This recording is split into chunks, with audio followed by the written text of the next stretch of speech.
Andrew from Sachs, and welcome to video number 8, lucky last in our 8 video sequence on the psychology of leading employees who are working remotely. In this particular one, we're going to be talking about engagement and well-being, how to keep it high when people are working remotely. And these are the topics that we've covered so far. We've looked at things like whether people are suited to work remotely. We've looked at the question about whether remote work is good for people, communication in remote working, skilling people up to work remotely, role clarity, and now engagement and well-being. So one of the things that you're going to have to do if you have people working remotely is to check in with them. And in Australia, we have a campaign called Are You OK? And there's even an Are You OK Day. And Are You OK is a good idea, but it's not the perfect idea. It can be difficult for an employee to say, I'm not okay. And the difficulty can be out of personal embarrassment. I mean, some people, male and female, simply have difficulty. They've been taught that it's not a good thing to say to other people, I'm vulnerable or I'm struggling or something of that nature. The alternative is, instead of asking for feedback, you ask for feed forward. And the idea of feed forward is that when you couch things, when you focus on the future in questions, you're turning on a part of the brain which is called the prefrontal cortex, and it's a more creative part of the brain and a less defensive part of the brain. If you focus on the past, you tend to turn on what we call the old brain, and you run the risk of turning on the amygdala. And that's when people become defensive and you get the fight, flight, or freeze response. So the alternative to Are You OK? And don't get me wrong, I'm not saying don't ask, Are you okay? But one of the things that you may do on occasions is ask the alternative, a feed forward question. And feed forward is there anything that I can do to make this work better for you? Is there anything that would make it easier for you? Is there anything that would cause us to have more success? Those kinds of questions can be easier for a person to answer. In other words, what do you want to have done in the future in comparison with how do you feel about the past? That can get better answers. So give that a try. Feed forward to get information about people's well-being. Well-being in human beings is affected by a range of different things. So one of the things that's been demonstrated in this research by Van der Durf and Mays and confirmed by a range of other researchers is that if you have stress in your work, and let's say it's negative stress like conflict or difficult workloads or difficult customers or isolation or any of those sorts of negatives, it can be high, it can be low, it can be medium. But there's also the question of control. And what we know is that there's an interaction between stress and control. And the basic concept here is that if I'm under stress and I have no control over my circumstances, then it's worse for my well-being. My well-being is lower because of that. Just to populate some of these quadrants, if you're low in stress and low in control, let's call that a sleepy kind of a quadrant. And that's not good for people's well-being in any event, because stress can be too low, and low control means, okay, I'm being led in a very top-down fashion, but the workload is not challenging and the issues I'm dealing with are not challenging. Then you have the situation where people are high in stress and low in control, and that's where you should beware of burnout. This is why it's a good idea to measure levels of stress in your workforce, because if you have top-down leadership, and that can be easily measured, and you have high levels of stress, then you run the risk that what you're going to end up with is where people become negative, cynical, and burnt out. And clearly, that's not good for them, and it's not good for the organisation. And then you have the situation where an employee is high in control and low in stress. And what that means is that they're going to be feeling comfortable. And then you have a situation where people are high in stress and high in control, and that's likely to be a peak experience. One of the things that I do in my presentations sometimes is that I ask people to think about the most exciting and fulfilling time in their work life. And it's amazing how often that it wasn't an easy experience. It was quite often a challenging experience, but they might have had high levels of autonomy, they might have been empowered quite heavily, and it's a peak experience. But the one thing that we know is that neurologically, people can't be parked in peak forever. And what you really need is a situation where the optimum is peak experience from time to time and then dropping down in terms of stress and then going back up for a while and dropping down again. And so you can oscillate between this peak experience and a more comfortable experience. In a practical sense, control from leaders comes from empowerment. And I'm going to suggest to you that the research into the world of engagement and well-being suggests that without high levels of empowerment, without satisfactory levels of empowerment, you can't have optimum levels of well-being. Human beings benefit enormously from being empowered about what they do. And to be the kind of command and control, obedient employee of yesteryear simply is not good for people's levels of well-being or productivity for that matter. Now, one of the other things that's really important in all of this, of course, it's important for leaders to be supportive. In other words, kind, friendly, helpful to staff. I just want to talk about a thing called work engagement. And here are the three components of work engagement. Vigor, which means that people are energetic and they're mentally resilient. Dedication, so they consider their work to be important, they think it's significant, and also they try to get better at it. And absorption is where people are kind of engrossed in their work. It's what might be described as a flow state. This is where employees come to work, they get involved in their team, they start doing stuff, they look up at the clock, it's 4 o'clock in the afternoon, hey, where did the day go? They're happily engrossed in what they do. If people have these three characteristics, this is kind of the research definition right now of what engagement means. Because when people do have these characteristics, they're more productive, both in terms of quality and quantity of work. They tend to have higher levels of personal well-being. They get sick less often. You have lower levels of absenteeism, higher levels of profit and revenue growth. So this is one of the reasons why people in organizational leadership roles across the world pursue this version of engagement. It's good for the individual and it's good for the organization. So, when people have this, they maintain higher levels of well-being. So you could say, I was mentioning earlier the concept of stress, where people have an appropriate level of stress and high levels of engagement. That's almost the best combination that you can have from a well-being point of view. So this diagram tells us some very important truths about what people call corporate culture. And the most important truth is that culture is not really corporate at all. Culture is team by team more than anything else. And this diagram shows you that 80% of people's well-being comes from their job, their team, and their leader.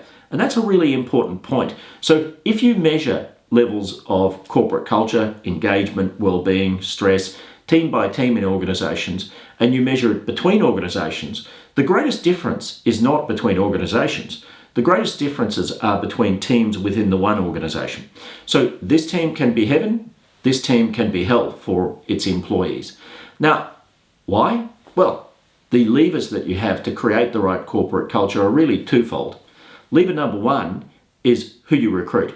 If you recruit people who are naturally inclined to be resilient, positive, energetic, committed, non-cynical, if you recruit people like that, and lever number two is lead them well. If you do those two things, you're going to have an optimum corporate culture. But the reason that I think this diagram is important is that the proximal effects, the things that are close to me, like my job, my team, and my leader, have much more impact on my well-being than distal effects like my organization. If you're a leader of a team of 5 people, you're going to have 80% effect on the well-being of those employees. Very responsible, isn't it?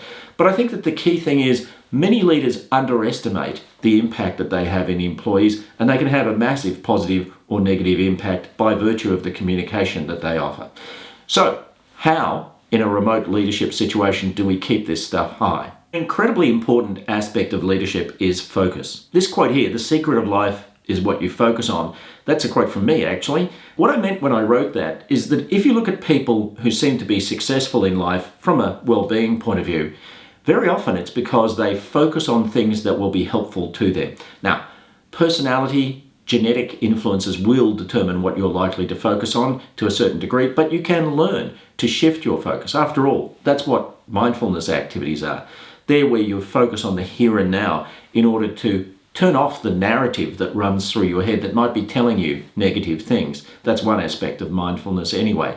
So focus from leaders is absolutely crucial, because what you focus on turns on the productive parts of the brain, and it can therefore turn off the unproductive parts of the brain, like the amygdala, which tends to give anger, fear, or depression type emotions. Leaders should focus on optimism and positivity rather than pessimism and negativity. Good leaders are optimistic. Diary research shows that if you get 200 people to keep a blessings diary and 200 people keep a challenges diary, and you measure the levels of well-being of those people as they write every day their diary entry about either challenges or blessings, what you'll find is that the people who keep the blessings diary, their level of well-being will increase. the challenges diary will cause people's levels of well-being to decline. This has been demonstrated in research over the decades. Now, the important message, and I gave this in another one of this video sequence, the important message is that one negative is worth probably 5 or 6 positives. So in your interactions with staff, particularly if you're interacting with them occasionally, it's really important to make sure that you are optimistic, positive, and particularly that you're affirming that you believe they can do what is necessary for them to do to achieve the outcomes that it's necessary for them to achieve. And that balance is really crucial. That's one of the things that creates positive corporate culture. The balance of positive experiences and the balance of negative experiences. And so things like a focus on solutions rather than emotions. I'm not saying you should never focus on emotions, but as quickly as possible, if somebody's upset, provide them with the comfort, support, and guidance that you can. But then what you need to do is you need to work with them to work out an ideal future, work out a destination, if you want to put it that way, and create an optimism that we're going to solve whatever the problem is. If somebody's got a problem, sympathizing with them, comforting them, yeah, that gets you so far. But if you are able to show them that there's a way of solving this problem and work with them to solve the problem, that will stimulate optimism. By the way, I should mention, I'm not talking about the kind of optimism where leaders say, don't worry, everything's going to be fine. People do not believe that. The type of optimism that works well is what we would call a self-efficacy kind of optimism. Self-efficacy means I believe we can get this done. So the type of optimism might be, okay, we've got a challenge. I know we can get through this. Let's make a plan about how to do that. That's the kind of optimism that will work for most people. Another issue of focus is to focus on what you can control and ignore what you can't control. Right now, in Australia, we're going through a series of lockdowns for COVID-19, and certainly around the world those have been experienced. They've been left behind in some parts of the world. But whatever the issue is, if you focus on the things that you can control, like the quality of our work, like the quality of our interactions with each other, like the way we help each other, and try to ignore things like the economy or whatever is going on outside our door, one of the things that does is it makes people feel more powerful. It gives them what counsellors call agency. When they have agency, they feel more optimistic. They have higher levels of well-being because they feel more in control of their environment, going back to the Van der Durf and Mays diagram about control and stress. One of the things that can be really powerful is a focus on the future. In other words, it could be as simple as, what are we looking forward to this week? What's the stuff that we'll be doing that we're really looking forward to? A focus on the future doesn't have to be a focus on the future 3 years down the track. In fact, shorter term focus can be more meaningful. Tomorrow I'm doing X and I'm looking forward to it. In a week I'm doing Y and I'm looking forward to it. That kind of stuff can be really helpful to keep people's levels of engagement and morale high. Now, leaders have a range of leadership options. Leaders in interaction with staff can be bosses, and you have to do that. So you've got a telephone meeting with somebody, or you've got a Zoom meeting with someone or something like that, and you're going to say to them, look, Mary Smith, I need you to do this. That's good leadership. You have to be able to do that. You also need to be able to consult with people. This is where I would ask people their opinions. So maybe in a series of phone calls or emails or Zoom meetings or something, I would get their opinions about a particular issue. That's consultation as a leadership technique. And then I go back to my office, or maybe I turn off my camera and I think about what they've said and I make up my mind, and then I communicate my decision back out to people. Now, the risk of this technique is that if you consult people, and let's say you consult this person and she says you should do X, but you decide ultimately, taking all of these viewpoints into account, that you're going to do Y, she will think, well, you've just been top down. And in fact, she may even be a little resentful, because she might say, why did you pretend to consult me on the matter? You really made up your mind. You were really just pretending to consult me. And by the way, I'm sure that anybody who's ever done change management in this method will have had this experience. The alternative is facilitative leadership, where a leader doesn't make the decision at all. A leader facilitates a process where the staff get together and discuss an issue, and they come up with a range of possibilities. And what they do is that they generate ideas, and the leader is going to back their ideas. Now, to be an effective leader, I think you need to be able to be top down, a consultant, and a facilitator. But it would be fair to say that most leaders spend the bulk of their life between option number 1 and option number 2. Option number 3 takes some skills where you will set the conversation up. You will sponsor a conversation. It's a really good idea to do small group activities. So if you've got these 5 people, you might have 2 in one group and 3 in another, and you might rotate the group as you ask your questions. What you're trying to do as a facilitative leader is that you're trying to sponsor a situation where a group of employees will creatively, ideally in small groups, come up with as many clever ideas as they possibly can to solve the problem or to access the opportunity, whatever it is. Now, when they've created those ideas, a facilitative leader will stimulate a process where maybe they talk about what the ideas are and vote for them. And then the leader is going to do, let's say, the top 2 or 3 things, going to support the top 2 or 3 things that have been voted for. Now, good facilitative leaders also don't do the 2 or 3 things that have been developed automatically. They may well cause a less senior employee to take on responsibility for leading an initiative and being helped by colleagues. That's a really powerful way of getting to solutions, and it's a fantastic methodology for change management.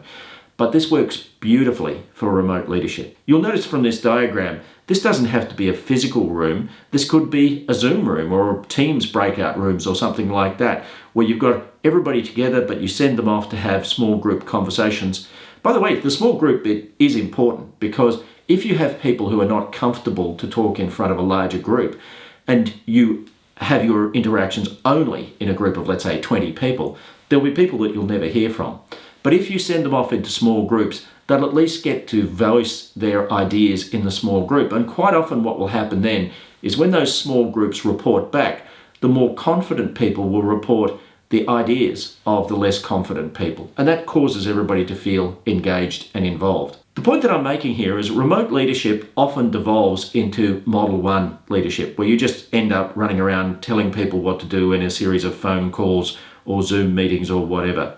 I think if you've got an issue, and let's use this as an example, how about you get a group of employees together and you set them the task of coming up with really good ideas about how to optimize working from home. So that's the task. We'll get a group of 20 employees who work from home, and we'll say to them, our task today is to make this work as best it possibly can. And so what you might do is that if you're running it on Zoom, for instance, you'll split them into, let's say, 4 or 5 breakout rooms, and you task them to come up with clever ideas. And you get them together and you'll run a Zoom whiteboard and get them to, you'll type the ideas onto that whiteboard, and you'll get them to annotate the whiteboard to vote for the ideas that they think improve things. This is empowerment, which we've already demonstrated is really important for reducing stress, increasing levels of engagement and well-being. But also what you're doing is you're getting some really practical solutions out of this. So in summary, here are some key thoughts for optimizing your remote leadership. Firstly, recruit for it. Recruit hardworking, optimistic, cheerful and generous people who respect the rules. Lead for it. Things like plan your interactions with staff, how often and what. Because you don't have an opportunity for the water cooler conversations, you need to plan these interactions, and in particular, plan the more proximal versions of interactions. That is to say, rather than just dropping somebody an email, phone them. Rather than just phoning them, have a video conference one-on-one with them. If you can do that kind of thing, you reinforce the bond of relationship between the two of you. Secondly, do your employees have structure in their week? One of the things that people complain about when they become remote employees is that the structure tends to disappear from their week. Why not use a facilitative leadership exercise to decide and get the employees involved in deciding how you're going to structure the week as people are working remotely? Empowerment, resilience, and productivity. You've heard me talk a lot in this sequence of videos about empowerment. There is no more powerful thing that you can do for engagement and well-being than to empower people. So that's why we're saying that we can link this with resilience. The two things go hand in hand. Maximize the positive in your interactions with staff. Remember, the quality of your corporate culture is very much the balance between positive things that happen and negative things that happen. So you've got to aim to have more than 6 positive things happen for every negative thing. That way you'll have a sound and effective corporate culture. You can use facilitative leadership to cause people to team up. And what I mean by that is the risk that you run in remote leadership is Mary Smith does this, Bill Jones does this, and they don't know each what the other's doing. Why not ask them, Bill and Mary, can you work together to come up with a solution? That can be a really powerful way of ensuring that you get less isolation out of the remote working situation. And of course, do the usual social things such as birthdays and those kinds of things. I mean, I really don't need to tell you that. Everybody understands the necessity of doing that. It's good to do that. And in particular, if you have one or two employees who are really keen on that kind of thing, get them to organise it. So once more, use facilitative leadership to unboss and cause things to work well. So that's really what the world of research in psychology tells us about remote working and remote leadership at the moment. I hope that this sequence of videos has been helpful to you. Please let us know if we can help in any other way.